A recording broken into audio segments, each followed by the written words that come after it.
Depuis 2 décennies, Bluebird Aerosystems incarne l'ambition technologique israélienne dans le domaine des drones tactiques.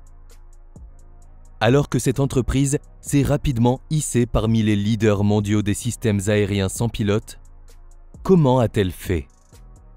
Et quel est le rôle du Maroc dans cela? Eh bien, c'est ce qu'on vous propose de découvrir dans cette vidéo. C'est parti! Bluebird Aerosystems est une entreprise israélienne spécialisée dans la conception et la fabrication de drones tactiques. Fondée en 2002 par Ronen Nadir, un ancien officier de l'armée de l'air israélienne, Bluebird s'est rapidement imposé comme un acteur important dans le domaine des systèmes aériens sans pilote, un secteur en pleine expansion au sein de l'industrie militaire mondiale. Pour rappel, les drones jouent un rôle central et stratégique dans l'armée israélienne, au point de devenir des outils incontournables pour toutes ses branches, en particulier dans les domaines de la surveillance, du renseignement et des frappes ciblées. Ainsi, les drones symbolisent l'innovation technologique d'Israël.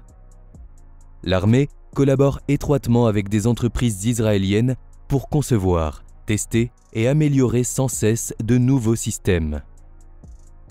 Le territoire israélien devient ainsi un véritable laboratoire militaire où les technologies sont testées en conditions réelles avant d'être exportées.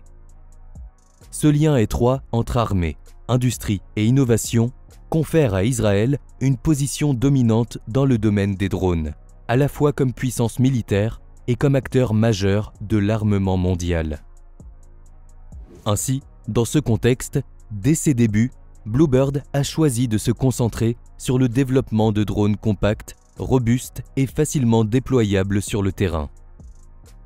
L'objectif était de répondre aux besoins croissants des forces armées en matière de renseignement, de surveillance et de reconnaissance, notamment dans des contextes de guerre asymétrique où la rapidité et la discrétion sont cruciales. L'entreprise a ainsi mis au point plusieurs modèles de drones adaptés à différents types de missions, comme le Spylight, un petit drone tactique capable d'opérer dans des conditions climatiques difficiles, ou encore le Thunder Bee, qui combine longue endurance et facilité de déploiement.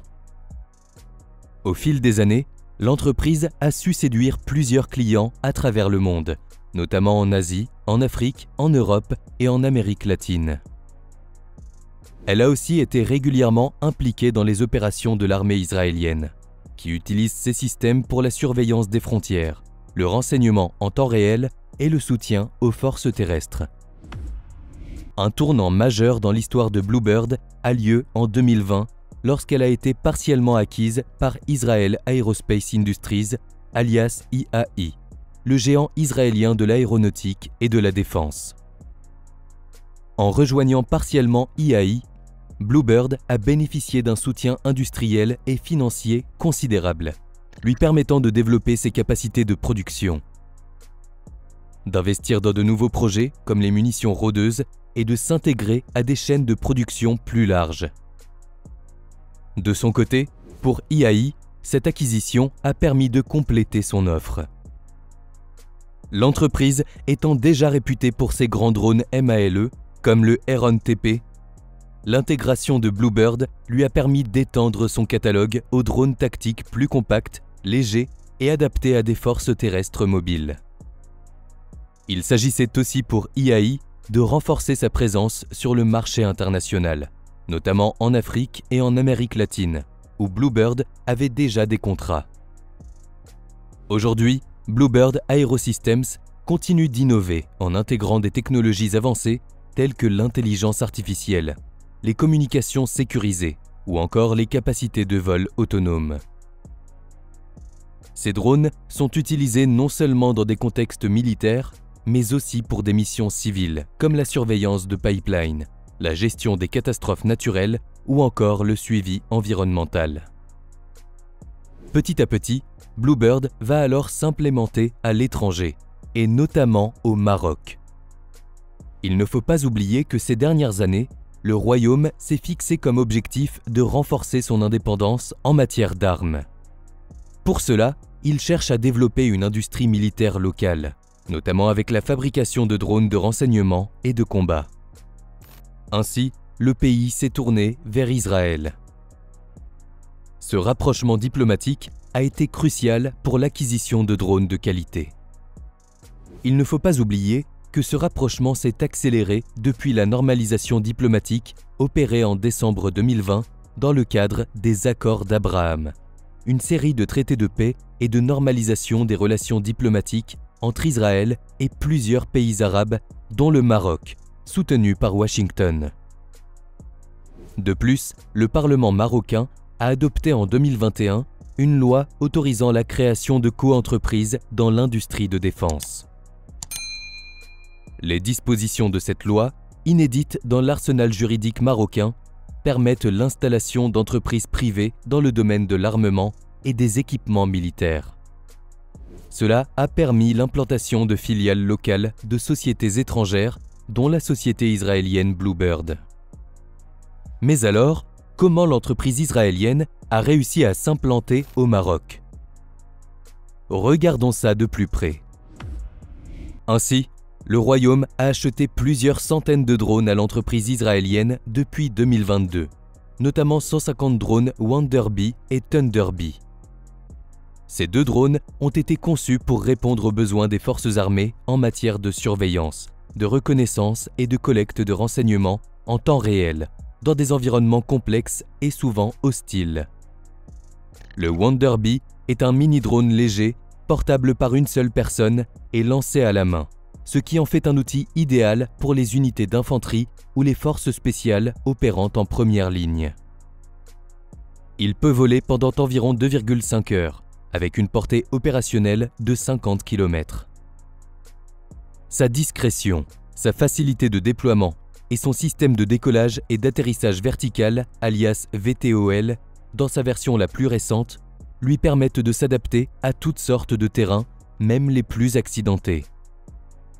Le Wonderbee est équipé d'une caméra électro-optique et infrarouge stabilisée, permettant d'assurer une surveillance précise de jour comme de nuit, avec un haut niveau de détail.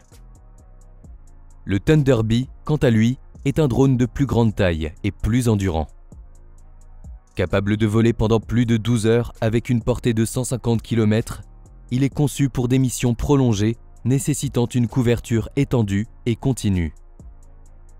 Il peut transporter plusieurs charges utiles, dont des capteurs électro-optiques, infrarouges et même des systèmes de brouillage électronique. Tout comme le Wonderbee, une version VTOL du Thunderbee a été développée, facilitant son emploi sans infrastructure lourde, ce qui est particulièrement utile dans des zones reculées ou instables. Grâce à sa fiabilité et sa modularité, le Thunderbee est utilisé aussi bien pour des missions militaires que pour la surveillance des frontières, la sécurité intérieure ou encore la lutte contre le trafic illicite. Leur popularité à l'international, notamment auprès d'armées comme celle du Maroc, témoigne de leur efficacité opérationnelle et de leur adaptabilité aux nouveaux enjeux de la guerre moderne. Plus récemment, le Maroc a acheté le SPY-X. Ce système de frappe à portée étendue dispose d'une envergure de 2 mètres pour 1,4 mètre de long. Il se déploie via une rampe de lancement placée sur une plateforme mobile telle qu'un véhicule tout-terrain. Conçu pour des missions de surveillance et d'attaque, le SPY-X permet aux équipes tactiques de détecter, confirmer et engager des cibles à des distances allant jusqu'à 50 km. Avec une endurance de 1,5 heures, le SPY-X offre une capacité de surveillance prolongée, permettant aux opérateurs d'identifier et de suivre des cibles avant de décider d'une attaque.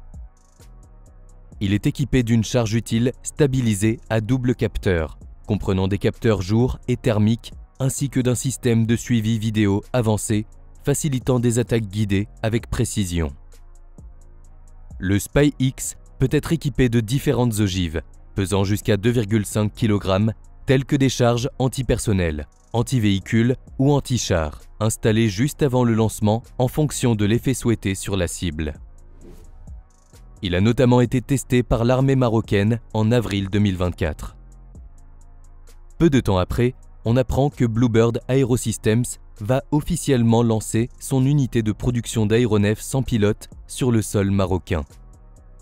Ainsi, le royaume fait un pas de plus pour fabriquer localement des drones capables de mener des opérations militaires et de renseignement. Cependant, il n'y a pas eu d'informations sur l'emplacement de cette installation, ni sur la date précise du démarrage de la conception. Il faut savoir que ce n'est pas la première fois qu'une entreprise israélienne montre son intérêt à développer ce type d'appareil avec et au Maroc. En effet, en 2023, Elbit Systems, entreprise concurrente de Bluebird, avait indiqué qu'elle projetait d'ouvrir 2 sites de fabrication de drones sur le sol marocain. On voit donc que l'État hébreu utilise les drones pour se rapprocher du Maroc. Concernant Bluebird, ce n'est pas le premier pays, en dehors d'Israël, où un site de production de drones a vu le jour. En effet, depuis 2017, l'entreprise fabrique des aéronefs sans pilote en Inde en collaboration avec la société Scient. Il est donc clair que l'histoire de Bluebird Aerosystems est celle d'une ascension fulgurante. En s'implantant au Maroc, l'entreprise marque un tournant, celui de l'exportation de son savoir-faire technologique, mais aussi de l'ancrage israélien dans l'industrie militaire marocaine. Ce partenariat illustre une nouvelle ère de coopération sécuritaire entre Rabat et Tel Aviv, dans laquelle les drones ne sont plus seulement des outils de guerre, mais des leviers d'influence géopolitique.